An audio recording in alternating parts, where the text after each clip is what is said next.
नमस्कार मित्रों, मैं doctor PK Kesari, senior consultant urologist, Apex hospital, DLW Varanasi. आज मैं आप लोगों के सामने प्रोस्टेट कैंसर के रिस्क फैक्टर यानी कि किन किन चीजों से खतरा पैदा हो सकता है और सिम्टम और साइन को लेकर आप लोगों के समक्ष प्रस्तुत हो रहा हूं। अगर हम प्रोस्टेट कैंसर की बात करें तो सबसे बड़ा रिस्क फैक्टर एज होता है। अमूमन ये देखा गया है कि प्रोस्टेट का कैंसर जो है 50 वर्ष के बाद 60 साल, 65 साल, 70 साल की उम्र में ही होता है और जैसे जैसे उम्र बढ़ता जाता है वैसे वैसे प्रोस्टेट कैंसर की संभावना भी बढ़ती जाती है। फिर दूसरा अगर हम देखें रेस, तो देखा गया है कि ब्लैक मेल पॉपुलेशन में कैंसर प्रोस्टेट होने की संभावना ज्यादा होती है। फिर फैमिली हिस्ट्री का बहुत बड़ा भूमिका है। अगर आपके परिवार में किसी और व्यक्ति को कैंसर प्रोस्टेट हो चुका है तो आपको भी होने की संभावना बढ़ जाती है। इसी तरह से जेनेटिक फैक्टर है। सबसे जरूरी फैक्टर हम देखते हैं ओबेसिटी यानी कि मोटापा, ओवरवेट। तो ऐसा देखा गया है स्टडीज में कि जो लोग मोटे होते हैं, जो लोग ओवरवेट होते हैं, उनके अंदर प्रोस्टेट कैंसर होने की संभावना ज्यादा होती है। लंबे और ज्यादा हाइट के लोगों में प्रोस्टेट का कैंसर होने की संभावना ज्यादा होता है। इसी तरह से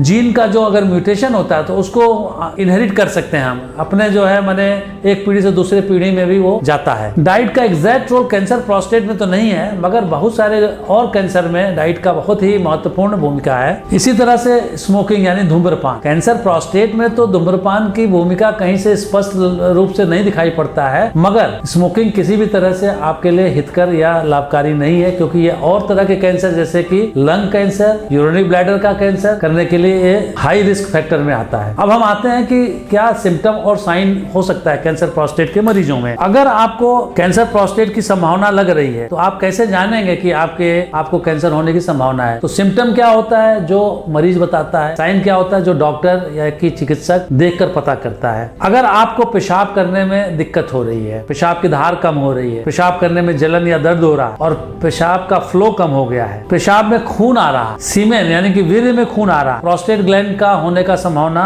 रहता है। इसी तरह से हड्डियों में दर्द, जो प्रोस्टेट ग्लैंड का कैंसर है ये हड्डियों में भी फैलता है, तो जब हड्डी में फैलेगा तो वहां पर दर्द होने की संभावना रहेगा। इसी तरह से अगर आपका एक वजन कम हो रहा है, मान के चलिए कि अगर कुछ महीनों में आपका 10% से ज्यादा वजन कम हो गया तो कैंसर होने की संभावना रहता है। अगर पेशाब शुरू करने में आपको दिक्कत हो रही है, रुकावट महसूस हो रहा है या पेशाब रुक रुक के आ रहा है, खास करके रात में आपकी निद्रा बार बार टूट रही है या खुल रहा है, तो आप मानिए कि प्रोस्टेट ग्लैंड बढ़ा हुआ है, जो कि कैंसरस भी हो सकता है और नॉन कैंसरस भी हो सकता है। बिनाइन प्रोस्टेट इनलार्जमेंट में भी ये सारे सिम्टम होंगे, बस फर्क ये है कि वो बिनाइन है और ये कैंसरस है। बिनाइन प्रोस्टेट में अगर हम एक बार इलाज या ऑपरेशन कर देते हैं उसके बाद वहीं पे जो है कहानी खत्म हो जाती है, मगर अगर कैंसर है प्रोस्टेट ग्लैंड का तो हमें आगे भी इलाज करने की आवश्यकता पड़ती है। इसी तरह से अगर पेशाब आपका एकाएक रुक जाता है या धीरे धीरे रुक जाता है, क्रॉनिक रिटेंशन ऑफ यूरिन, तो ये दोनों कंडीशन में हो सकता है, प्रोस्टेट के कैंसर के केस में भी और बिनाइन प्रोस्टेटिक हाइपरप्लेजिया के केस में भी हो सकता है। अगर आपको इरेक्टाइल डिसफंक्शन यानी कि आपके मर्दाना ताकत में कमी आ रहा है तो ये भी एक कैंसर प्रोस्टेट का लक्षण हो सकता है। तो इन्हीं शब्दों के साथ हम आज का ये विमर्श